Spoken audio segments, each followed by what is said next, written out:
मर्दों में जो एहतलाम हो जाता है, इसकी आपको बेहतरीन होम्योपैथिक दवाई बताता हूँ। इसको रेगुलर इस्तेमाल करें तो आपका ये मसला मुस्तकिल तौर पे हल हो जाता है।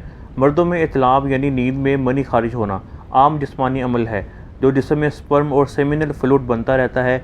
अगर इसकी मिकदार ज़्यादा हो जाए तो बाज़ औक़ात नींद में खुद ब खुद खारिज हो जाता है। नौजवानों में ये मसला आम होता है। अगर कभी कभार एहतलाम हो तो ये बीमारी नहीं, लेकिन अगर एहतलाम ज़्यादा हो और इसके साथ कमज़ोरी महसूस हो तो फिर इसके लिए आपको मेडिसिन ज़रूर लेनी चाहिए। और इसमें 2 होम्योपैथिक मेडिसिन मैं आपको बताऊंगा जो आपने लगातार इस्तेमाल करनी है।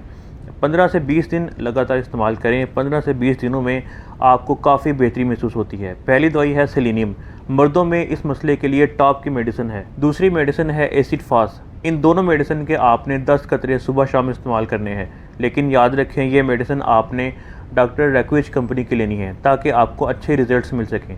अगर आपका मसला पुराना है तो आप इसको 1 महीना लगातार इस्तेमाल करें और इसके बाद देखें अगर थोड़ा बहुत मसला बाकी रह जाता है तो इसको मज़ीद आप 15 से 20 दिन इस्तेमाल कर सकते हैं। इस तरह आपका ये मसला मुस्तकिल तौर पे हल हो जाता है।